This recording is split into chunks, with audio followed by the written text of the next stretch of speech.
Star Tamil செய்திகள். முதலில் தலைப்புச் செய்திகள்.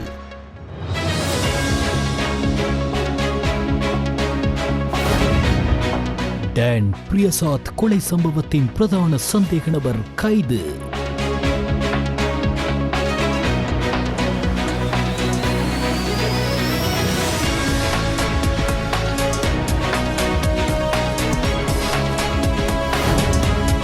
பாதுகாப்பு தலைக்கவசம் அணிந்து சந்தேகத்திற்கிடமான முறையில் நடந்து கொள்ளும் நபர்கள் தொடர்பில் சோதனை.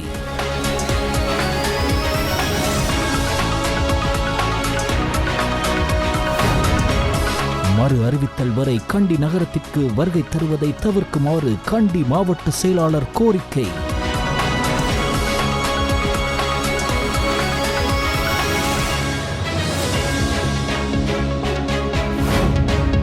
உள்ளூராட்சி மன்ற தேர்தலுக்கான தபால் மூல வாக்களிப்பு இன்று ஆரம்பம்.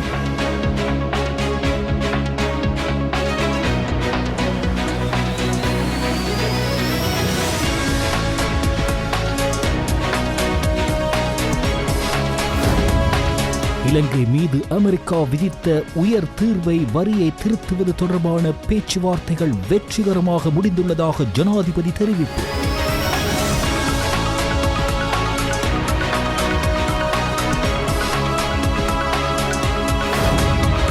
இந்த ஆட்சியில் சட்டத்தை விட தோட்டாக்களே மேலோங்கியுள்ளன, எதிர்க்கட்சித் தலைவர் சஜித் பிரேமதாச தெரிவிப்பு.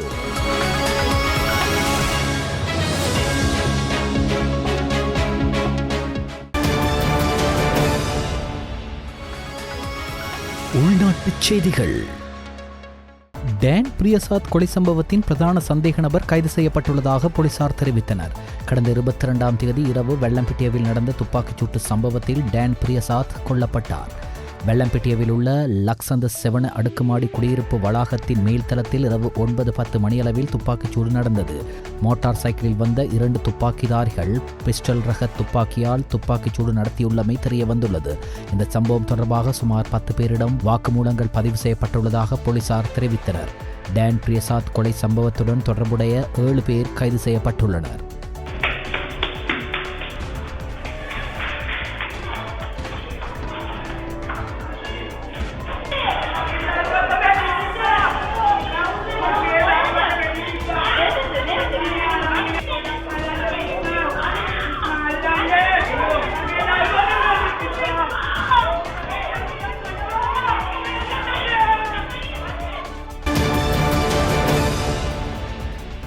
பாதுகாப்பு தலைக்கவசம் அணிந்து சந்தேகத்திற்கிடமான முறையில் நடமாடுபவர்களை சோதனை செய்யப்பட வேண்டும் என போலீசாருக்கு அறிவுறுத்தல் வழங்கப்பட்டுள்ளது. கடந்த காலங்களில் நாட்டின் பல்வேறு பகுதிகளில் துப்பாக்கி சூடு மற்றும் கொலைகள் உள்ளிட்ட பல்வேறு குற்றங்களை செய்த சந்தேக நபர்கள் தலை மற்றும் முகங்களை மறைக்கும் வகையில் தலைக்கவசங்களை அணிந்திருந்ததால் இந்த சோதனை மேற்கொள்ளவுள்ளதாக தெரிவிக்கப்படுகிறது. மோட்டார் சைக்கிளில் செல்லும் போது தலைக்கவசம் அணிவது கட்டாயம் என்றாலும் அது சாரதி மற்றும் பின்னால் அமர்ந்திருப்பவரின் பாதுகாப்பிற்காக மட்டுமே. எனவே மோட்டார் சைக்கிளில் பயணிக்காத போது பாதுகாப்பு தலைக்கவசம் அணிந்து சந்தேகத்திற்கு இடமான முறையில் நடந்து கொள்வது கண்டறியப்பட்டால் அந்த நபரையும் அவரது உடைமைகளையும் ஆய்வு செய்யுமாறு அனைத்து போலீஸ் அதிகாரிகளுக்கும் போலீஸ் தலைமையகம் அறிவுறுத்தியுள்ளதாக தெரிவிக்கப்பட்டுள்ளது.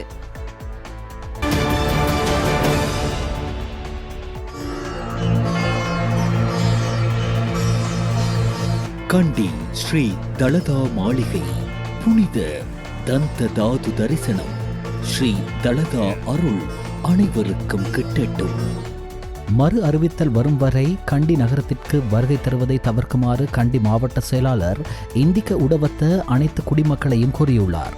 விசேட ஊடகவியலாளர் சந்திப்பில் கலந்து கொண்டு உரையாற்றிய போதே அவர் இதனை குறிப்பிட்டார். ஸ்ரீ தலதா வழிபாட்டிற்காக கண்டியில் ஏற்கனவே 3 லட்சத்திற்கும் மேற்பட்ட யாத்திரிகள் குடியிருப்பதால் இந்த முடிவு எடுக்கப்பட்டுள்ளதாக கூறினார். யாத்திரிகள் தொடர்ந்து கண்டி நகருக்குள் நுழைந்தால் சுகாதார பிரச்சினைகள் ஏற்படும் அபாயம் இருப்பதால் இந்த கோரிக்கை விடுக்கப்படுவதாகவும் கண்டி மாவட்ட செயலாளர் சுட்டிக்காட்டினார்.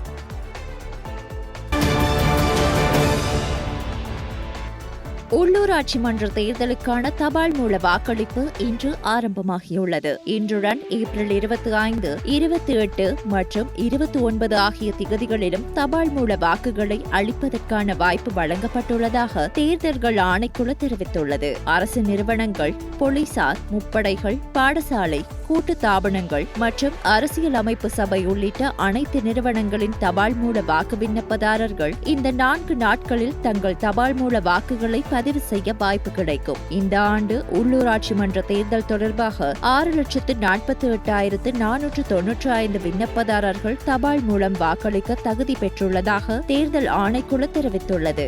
எவ்வாறாயினும் தபால் மூல வாக்குகளை பதிவு செய்வதற்கான நேரம் மேலும் நீட்டிக்கப்படாது என்று தேர்தல் ஆணையாளர் நாயகம் சமன் ஸ்ரீ ரத்நாயக்க சுட்டிக்காட்டியுள்ளார். இலங்கை மீது அமெரிக்கா விதித்த உயர் தீர்வை வரியை திருத்துவது தொடர்பான பேச்சுவார்த்தைகள் வெற்றிகரமாக நிறைவடைந்துள்ளதால் இந்த விடயம் தொடர்பாக இரு தரப்பினரும் கூட்டு அறிக்கையை வெளியிட திட்டமிட்டுள்ளதாக ஜனாதிபதி அனுரகுமார் திசாநாயக்க தெரிவித்துள்ளார். ரத்தினபுரியில் நேற்று நடைபெற்ற மக்கள் சந்திப்பில் கலந்து கொண்டு உரையாற்றும் போதே ஜனாதிபதி இதனை குறிப்பிட்டுள்ளார். பலர் எம்மிடம் கேட்கிறார்கள், நீங்கள் திருடாவிட்டாலும் அதனை செய்தவர்களுக்கு என்ன செய்ய போகின்றீர்கள் என்று. இது குறித்து இன்று காலையும் நான் சட்டமா அதிபர் திணைக்களத்துடன் பேசினேன். எங்கே சிக்கல் உள்ளது என்று. எதிர்காலத்தில் பல வழக்குகள் மேல் நீதிமன்றத்திற்கு மாற்றப்படும் என்று அறிவிக்கப்பட்டது. எனவே இந்த நிறுவனம் வலிமையாக உள்ளதை நாம் உணர்கிறோம். மக்கள் எங்களுக்கு வாக்களித்து சட்டத்தை மதிக்கும் நாட்டை எதிர்பார்த்திருந்ததால் திசைக்காட்டி அரசாங்கம் அந்த சூழ்நிலையை உருவாக்கியுள்ளது என்றார்.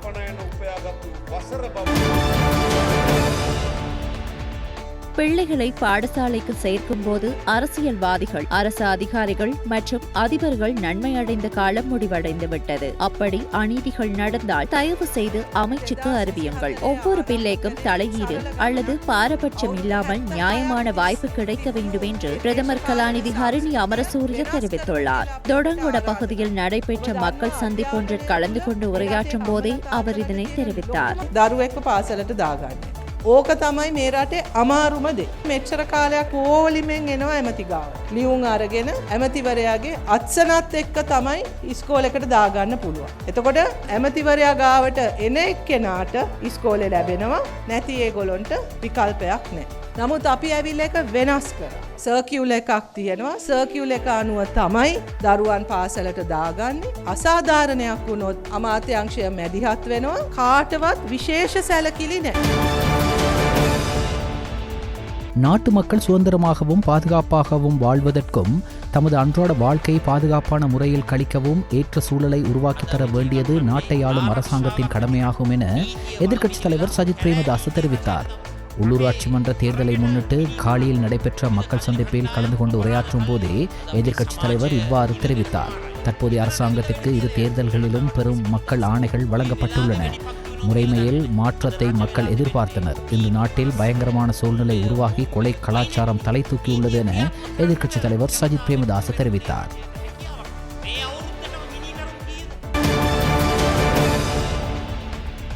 2015ஆம் ஆண்டு கொழும்பு செட்டியார் தெருவில் உள்ள ஒரு விடுதியில் பெண்ணொருவரை கொலை செய்து அவரது உடலை ஒரு பயண பைக்குள் அடைத்து பின்னர் கொழும்பு பெஸ்டியன் வீதியில் உள்ள பேருந்து நிறுத்தம் ஒன்றில் வைத்து சென்றிருந்த வழக்கில் குற்றவாளி என நிரூபிக்கப்பட்ட ஒருவருக்கு கொழும்பு உயர்நீதிமன்றம் மரண தண்டனை விதித்துள்ளது. நீண்ட வழக்கு விசாரணைக்கு பிறகு கொழும்பு உயர்நீதிமன்ற நீதிபதி ஆதித்ய பட்டபெந்திகே இந்த தீர்ப்பை வழங்கியுள்ளார். 2015ஆம் ஆண்டு கொழும்பு செட்டியார் தெருவில் உள்ள ஒரு விடுதியில் தர்மராஜா கார்த்திகா என்ற பெண்ணை கொலை செய்து அவரது உடலை பயண பைக்குள் அடைத்து கொழும்பு பெஸ்டியன் வீதியில் உள்ள பேருந்து நிறுத்தம் ஒன்றில் வைத்து சென்றிருந்த சம்பவம் தொடர்பில் பேட்ரிக் கிருஷ்ணராஜா என்ற நபருக்கு எதிராக சட்டமா அதிபர் கொழும்பு உயர்நீதிமன்றத்தில் வழக்கு தொடர்ந்திருந்தார். நீண்ட விசாரணைக்கு பிறகு கொழும்பு உயர்நீதிமன்ற நீதிபதி ஆதித்ய பட்டபெந்திகே தீர்ப்பை அறிவித்து தொடர்புடைய குற்றச்சாட்டுகளில் பிரதிவாதி குற்றவாளி என கண்டறிந்தார். தண்டனை விதிக்கப்படுவதற்கு முன்னர் நீதிமன்றத்தில் ஆஜரான பிரதிவாதி குற்றச்சாட்டுகளில் தான் நிரபராதி என்று குறிப்பிட்டார். இருப்பினும் குற்றம் சாட்டப்பட்டவர் மீது அரசாங்க தரப்பால் சுமத்தப்பட்ட குற்றச்சாட்டுகள் நியாயமான சந்தேகத்திற்கு இடமின்றி நிரூபிக்கப்பட்டதால் அவர் குறித்த குற்றச்சாட்டுகளில் குற்றவாளி என கண்டறியப்பட்டு அதன்படி மரண தண்டனை விதிக்கப்படுவதாக நீதிபதி தனது தீர்ப்பில் குறிப்பிட்டார். பாடசாலை மாணவர்களுக்கு போசாக்கு உணவை வழங்கும் திட்டத்தை தொடர்ந்து செயற்படுத்த அரசாங்கம் கொள்கை முடிவை எடுத்துள்ளதாக ஜனாதிபதியின் செயலாளர் கலாநிதி நந்திக சனத்குமார் நாயக்க தெரிவித்தார். குறித்த திட்டத்தில் ஈடுபட்டுள்ள அனைத்து பங்குதாரர்களுடனும் ஜனாதிபதி செயலகத்தில் நடைபெற்ற கலந்துரையாடலில் பங்கேற்று உரையாற்றிய போதே அவர் இந்த கருத்துக்களை வெளியிட்டார்.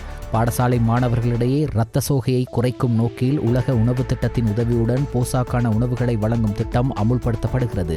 குறிப்பாக பாடசாலை மாணவர்களிடையே ஏற்படும் இரத்த சோகையை நீக்க இரும்புச்சத்து மற்றும் ஃபோலிக் அமிலத்துடன் தயாரிக்கப்படும் செறிவூட்டப்பட்ட அரிசி பாடசாலை மாணவர்களின் மதிய உணவில் இந்த திட்டத்தின் கீழ் சேர்க்கப்படும்.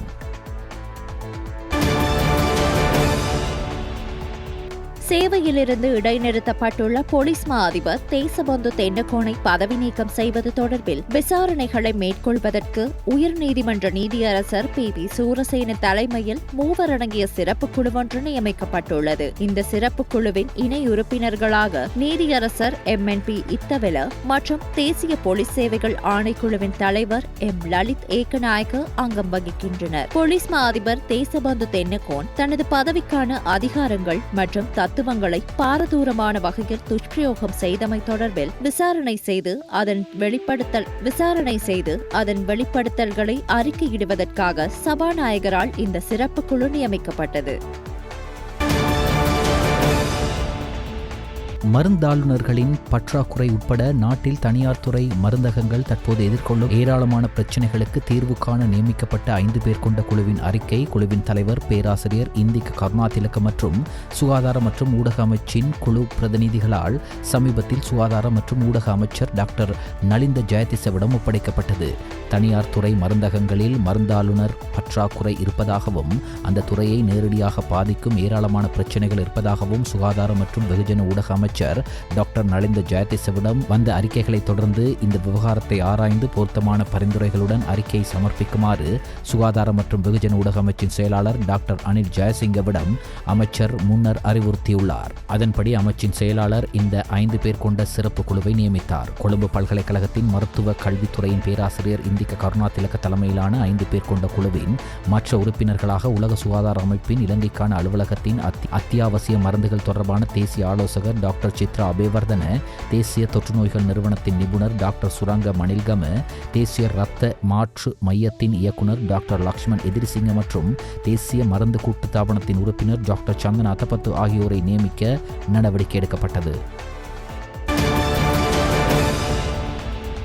வரி செலுத்துவோர் அடையாள எண்களை பெறுவதற்காக உள்நாட்டு இறைவரி திணைக்களத்தில் மொத்தம் 10 மில்லியன் பேர் பதிவு செய்துள்ளதாக தகவல் வெளியாகியுள்ளது. அதே நேரத்தில் குறைந்தது 7 மில்லியன் பேர் இன்னும் பதிவு செய்யப்படவில்லை என்று திணைக்கள பிரதி ஆணையாளர் PKS சாந்த கூறியுள்ளார். பதிவு செய்யப்பட்ட 10 மில்லியன் பேரில் 18 வயதுக்கு மேற்பட்டவர்களும் அடங்குவர் என்று குறிப்பிட்டுள்ளார். முன்னதாக 18 வயது மற்றும் அதற்கு மேற்பட்டவர்கள் 2023 டிசம்பர் 31க்குள் 18 வயதை எட்டுபவர்கள் மற்றும் ஜனவரி 1, 2024க்கு பிறகு 18 வயதை எட்டுபவர்கள் அனைவரும் வரி செலுத்துவோர் அடையாள அட்டையின் பதிவை பெறுவது கட்டாயமாக்கும் வகையில் 2023 மே மாதத்தில் ஒரு வர்த்தமானி அறிவிப்பு வெளியிடப்பட்டது. அந்த நேரத்தில் டின் பெறுவது சட்டப்பூர்வ தேவையாக மாறியது. ஆனால் பலர் ஆரம்பத்தில் அவர்களின் எண்களை பெறவில்லை. பின்னர் உள்நாட்டு இறைவரி அவர்களுக்கான டின் பதிவுகளை முறைப்படுத்தி வழங்கியது. இதனால் பதிவு செய்யப்பட்ட மொத்த நபர்களின் எண்ணிக்கை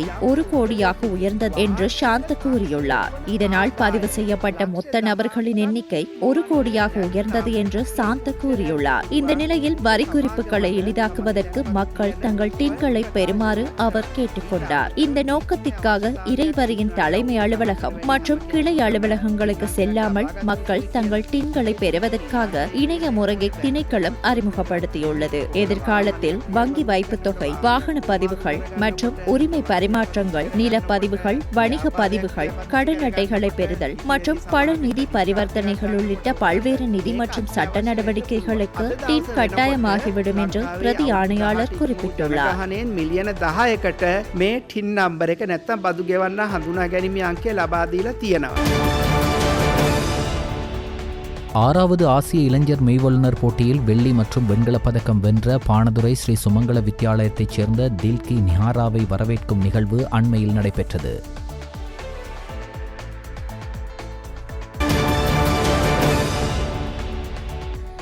இலங்கையின் பொருளாதாரம் எதிர்பார்த்ததை விட வலுவாக மீண்டு வந்தாலும் மக்கள் தொகையில் கணிசமான பகுதியினர், அதாவது சுமார் 1/3 வறுமை மட்டத்திலும் அல்லது மீண்டும் வறுமையில் விழும் அபாயத்திலும் உள்ளனர் என்று இலங்கைக்கான உலக வங்கியின் பணிப்பாளர் டேவிட் சிஸ்லன் தெரிவித்துள்ளார். உலக வங்கியால் 2 ஆண்டுகளுக்கு ஒருமுறை வெளியிடப்படும் ஸ்ரீலங்கா டெவலப்மெண்ட் அப்டேட் அறிக்கையை வெளியிட்டு டேவிட் சிஸ்லன் இந்த கருத்தை குறிப்பிட்டுள்ளார். 2024 ஆண்டில் இலங்கையின் பொருளாதாரம் குறிப்பிடத்தக்க மீட்சியை அடைந்துள்ளதாகவும் முன்னர் கணிக்கப்பட்ட 4.4% பொருளாதார வளர்ச்சி விகிதத்துடன் ஒப்பிடும்போது 5% வளர்ச்சி விகிதத்தை பதிவு செய்வதன் மூலம் வளர்ச்சி எதிர்பார்ப்பதை விட அதிகமாக இருப்பதாகவும் அந்த அறிக்கையில் குறிப்பிடப்பட்டுள்ளது. இந்த வளர்ச்சிக்கு தொழில்துறை மற்றும் சேவைகளில், குறிப்பாக கட்டுமானம் மற்றும் சுற்றுலா தொடர்பான சேவைகளின் வலுவான செயல்திறன் காரணமாகியுள்ளதாக உலக வங்கி வெளியிட்டுள்ள அறிக்கையில் மேலும் குறிப்பிடப்பட்டுள்ளது. ஸ்ரீ தலதா வழிபாட்டுக்காக நடைமுறைப்படுத்தப்பட்ட விசேட ரயில் சேவை இடைநிறுத்தப்பட்டுள்ளது. இதன்படி கொழும்பு கோட்டையிலிருந்து கண்டிக்கு இயக்கப்பட்ட விசேட ரயில் சேவையை இடைநிறுத்த தீர்மானிக்கப்பட்டுள்ளது. இன்று முதல் மறு அறிவிப்பு வரும் வரை இந்த விசேட ரயில் சேவை நிறுத்தப்பட்டுள்ளது. போலீசாரின் வேண்டுகோளின் பேரில் இந்த முடிவு எடுக்கப்பட்டதாக தொடருந்து பொது முகாமையாளர் தெரிவித்துள்ளார்.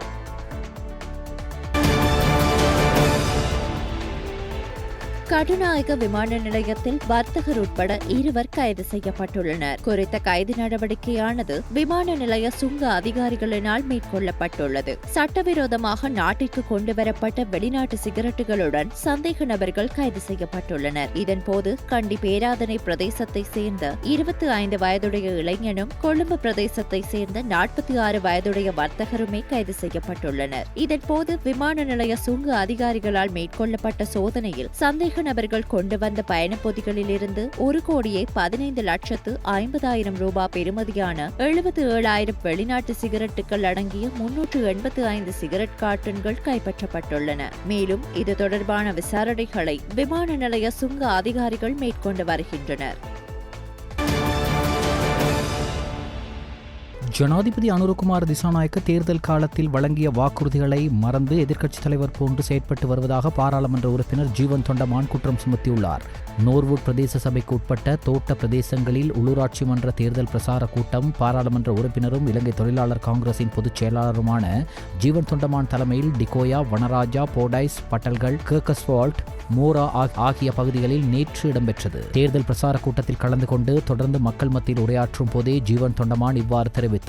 நாட்டின் ஜனாதிபதி தேர்தல் காலங்களில் மக்கள் மத்தியில் பல்வேறு கோரிக்கைகளை முன்வைத்திருந்தார்.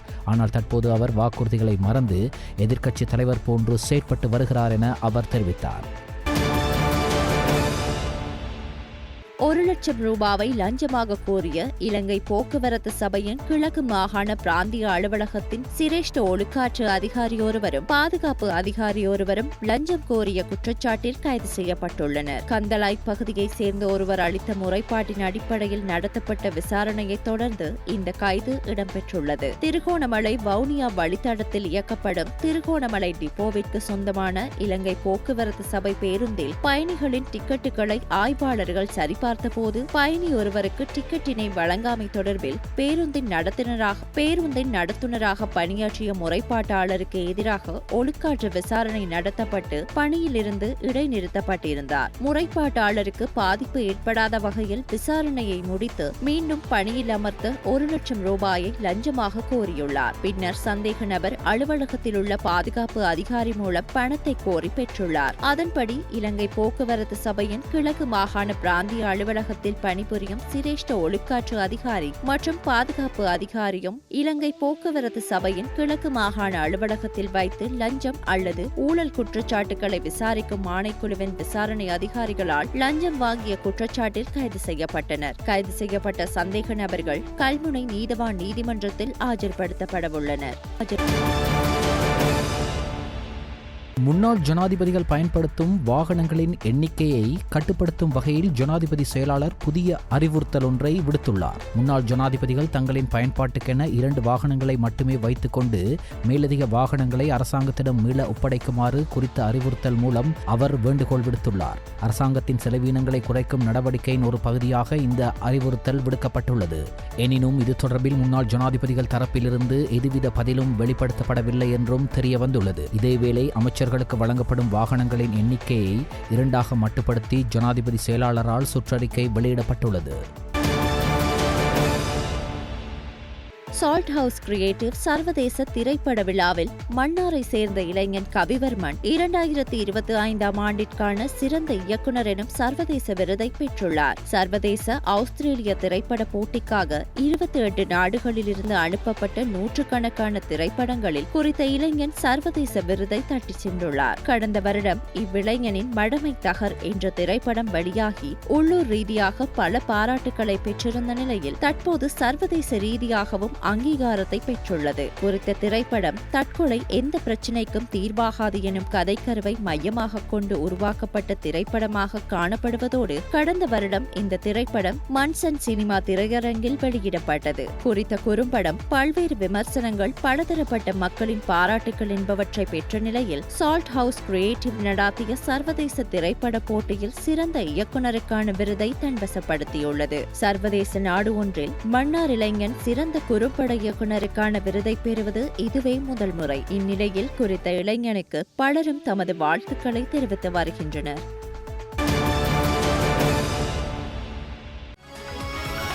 வெளிநாட்டு செய்திகள். காஷ்மீரில் பஹல்காம் பகுதியில் உள்ள பைசரன் பள்ளத்தாக்கு பகுதியில் சுற்றுலா பயணிகள் மீது பயங்கரவாதிகள் நடத்திய தாக்குதல் சம்பவம் அனைவரையும் அதிர்ச்சியில் ஆழ்த்தியுள்ளது. இந்த பயங்கரவாத தாக்குதலில் 26 பேர் கொல்லப்பட்டுள்ள நிலையில் காயமடைந்தவர்கள் மருத்துவமனையில் சிகிச்சை பெற்று வருகின்றனர். இந்த தாக்குதல் நடவடிக்கை தொடர்பாக பிரதமர் மோடி தலைமையில் அவசர ஆலோசனை கூட்டம் நடத்தப்பட்டது. இதனை அடுத்து இந்தியா பாகிஸ்தான் இடையேயான அட்டாரி வாகா எல்லை உடனடியாக மூடப்படுவதாக இந்தியா அறிவித்துள்ளது. அத்தோடு பாகிஸ்தானியர்கள் இந்தியா வருவதற்கான விசாவை தற்காலிகமாக ரத்து செய்வதாக அறிவித்துள்ளது. இந்தியா பாகிஸ்தான் இடையேயான சிந்து நதி ஒப்பந்தத்தை தற்காலிகமாக ரத்து செய்வதாக தெரிவித்துள்ளது. மேலும் முப்படைகளையும் தயார் நிலையில் வைத்திருக்க உத்தரவிடப்பட்டுள்ளமை குறிப்பிடத்தக்கது. இதேவேளை புதுடில்லியில் உள்ள பாகிஸ்தான் உயர்ஸ்தானிகர் ஆலயத்தில் உள்ள பாதுகாப்பு, ராணுவம், கடற்படை மற்றும் விமானப்படை ஆலோசகர்கள் ராஜதந்திர சிறப்புரிமை அல்லாதவர்களாக அறிவிக்கப்படுகிறார்கள். அவர்கள் இந்தியாவை விட்டு வெளியேற ஒரு வார கால அவகாசம் உள்ளது. சார்க் விசா விலக்கு திட்டம் விசாக்களின் கீழ் பாகிஸ்தானியர்கள் இந்தியாவிற்கு பயணிக்க அனுமதிக்கப்பட மாட்டார்கள். கடந்த காலத்தில் பாகிஸ்தானியர்களுக்கு வழங்கப்பட்ட எந்த ஒரு விசாக்களும் ரத்து செய்யப்பட்டதாக கருதப்படும். இதனுடன் இந்தியாவில் வசிக்கும் பாகிஸ்தான் நாட்டவர்கள் அனைவரும் 48 மணி நேரத்தில் வெளியேற வேண்டும் எனவும் பாகிஸ்தான் அதிகாரிகள் மே 1ஆம் தேதிக்குள் வெளியேற வேண்டும் எனவும் உத்தரவிடப்பட்டுள்ளது. துருக்கியில் சக்தி வாய்ந்த நிலநடுக்கம் ஒன்று பதிவாகியுள்ளதாக சர்வதேச ஊடகங்கள் செய்தி வெளியிட்டுள்ளன. குறித்த நிலநடுக்கமானது துருக்கியின் பொருளாதார முக்கிய நகரமான இஸ்தான்புல்லுக்கு அருகிலுள்ள மர்மாரா கடலில் மையம் கொண்டிருந்ததாகவும் தெரிவிக்கப்பட்டுள்ளது. அத்துடன் இந்த நிலநடுக்கம் 6.2 ரிக்டர் அளவில் தேசிய நில அதிர்வு மையம் தெரிவித்துள்ளது. இந்த நிலநடுக்கத்தினால் இஸ்தான்புல்லில் நிலநடுக்கம் உணரப்பட்ட பகுதியில் உள்ள மக்கள் வெளியேற்றப்பட்டு வரும் நிலையில் இதனால் உயிர் மற்றும் பொருள் சேதங்கள் குறித்து இதுவரை எந்த ஒரு செய்தியும் வெளியாகவில்லை. எனினும் இந்த நிலநடுக்கத்தினால் அந்த நகரத்தில் தொடர்ந்து அதிர்வலைகள் ஏற்படக்கூடும் என அஞ்சப்படுகிறது. இதேவேளை நிலநடுக்கம் அபாய மிகுந்த நாடாக கருதப்படும் துருக்கியில் கடந்த 2023ஆம் ஆண்டு பிப்ரவரி மாதம் ஏற்பட்ட சக்தி வாய்ந்த நிலநடுக்கத்தினால் ஆயிரக்கணக்கான மக்கள் பலியானது குறிப்பிடத்தக்கது. காசா இஸ்ரேல் இடையேயான போர் ஒப்பந்தம் காலாவதியான நிலையில் காசா மீது இஸ்ரேல் ராணுவம் மீண்டும் போர் தாக்குதலை தீவிரப்படுத்தி வருகிறது. பணைய கைதிகளை மீட்கவும் ஹமாஸ் குழுவினரை முழுவதுமாக அழிக்கும் நோக்கிலும் இஸ்ரேல் ராணுவம் சரமாரி தாக்குதலில் ஈடுபட்டு வருகிறது. இந்த நிலையில் இஸ்ரேல் ராணுவம் காசா மீது தாக்குதலில் ஈடுபட்டது. காசாவின் ராபா பகுதியை நோக்கி குறிவைத்து நடத்தப்பட்ட இந்த தாக்குதலில் அங்குள்ள இஸ்லாமிய பாடசாலை உட்பட அப்பகுதி கட்டிடங்கள் தீப்பிடித்து இடிந்து விழுந்தன. இந்த கோர தாக்குதலில் 23 பேர் உயிரிழந்துள்ளதாக தெரிவிக்கப்படுகிறது.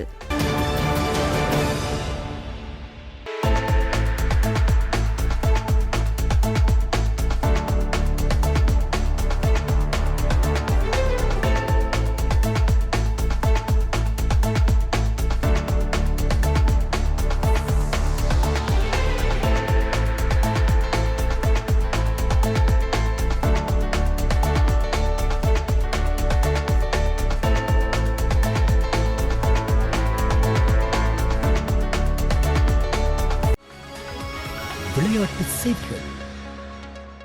2025 இந்தியன் பிரீமியர் லீக் தொடரில் நேற்றிரவு நடைபெற்ற போட்டியில் மும்பை இந்தியன்ஸ் அணி 7 விக்கெட்டுகளினால் சன்ரைசர்ஸ் ஹைதராபாத் அணியை வீழ்த்தியது. நடப்பு IPL தொடரில் மும்பை இந்தியன்ஸ் அணி பெற்றுக்கொண்ட 4வது வெற்றி இதுவாகும். ஹைதராபாத்தில் அமைந்துள்ள ராஜீவ் காந்தி சர்வதேச மைதானத்தில் நேற்றிரவு 7:30 மணிக்கு ஆரம்பமான இப்போட்டியில் நாணய சுழற்சியில் வென்ற மும்பை பந்து வீச்சை தெரிவு செய்தது. இதனை அடுத்து 151 என்ற வெற்றி இலக்கை நோக்கி களமிறங்கிய மும்பை அணி நிர்ணயிக்கப்பட்ட 15.4 ஓவர்கள் நிறைவில் 3 விக்கெட்டுகளை மாத்திரம் இழந்து 7 விக்கெட்டுகள் வித்தியாசத்தில் 26 பந்துகள் மீதமிருக்க 146 ஓட்டங்களை பெற்று வெற்றி பெற்றது. இதேவேளை 2025 இந்தியன் பிரீமியர் லீக் தொடரில் இன்று நடைபெறும் 42வது போட்டியில் ராயல் சேலஞ்சர்ஸ் பெங்களூரு அணியானது ராஜஸ்தான் ராயல்ஸ் அணியை எதிர்கொள்ளவுள்ளது. நடப்பு IPL தொடரின் 42வது போட்டியானது பெங்களூருவில் அமைந்துள்ள சின்னசாமி மைதானத்தில் இன்றிரவு 7:30 மணிக்கு ஆரம்பமாகும். மேல், வடமேல் மற்றும் சப்ரகமோ மாகாணங்களிலும் காலி மற்றும் மாத்தர மாவட்டங்களிலும் அவ்வப்போது மழையோ அல்லது இடியுடன் கூடிய மழையோ பெய்யக்கூடும் என வளிமண்டலவியல் திணைக்களம் எதிர்ப்பு கூறியுள்ளது. நாட்டின் ஏனைய பிரதேசங்களில் பிற்பகல் 1 மணிக்கு பின்னர் மழையோ அல்லது இடியுடன் கூடிய மழையோ பெய்யக்கூடும் என அந்த திணைக்களம் வெளியிட்டுள்ள வானிலை முன்னறிவிப்பில் குறிப்பிடப்பட்டுள்ளது. மேல், சப்ரகமோ, மத்திய, ஊவா மற்றும் கிழக்கு மாகாணங்களிலும் பொலனர்வ மற்றும் புத்தளம் மாவட்டங்களில் சில இடங்களில் 75 மில்லிமீட்டருக்கும் அதிகமான ஓரளவு பலத்த மழை வீழ்ச்சி எதிர்பார்க்கப்படுகிறது. இடியுடன் கூடிய மழை பெய்யும் வேளைகளில் அப்பிரதேசங்களில் தற்காலிகமாக பலத்த காற்றும் வீசக்கூடுவதுடன் மின்னல் தாக்கங்களினால் ஏற்படக்கூடிய பாதிப்புகளை குறைத்துக் கொள்ள தேவையான முன்னெச்சரிக்கை நடவடிக்கைகளை எடுத்துக் கொள்ளுமாறு வளிமண்டலவியல் திணைக்களம் பொதுமக்களை அறிவுறுத்தியுள்ளது.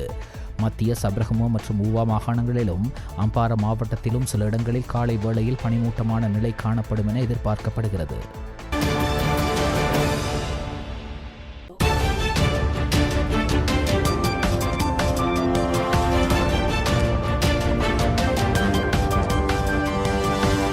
ஸ்டார் தமிழ் செய்திகள் இத்துடன் நிறைவடைகின்றன. மீண்டும் எமது செய்திகள் நாளை இரவு 7 மணிக்கு ஒளிபரப்பாகும்.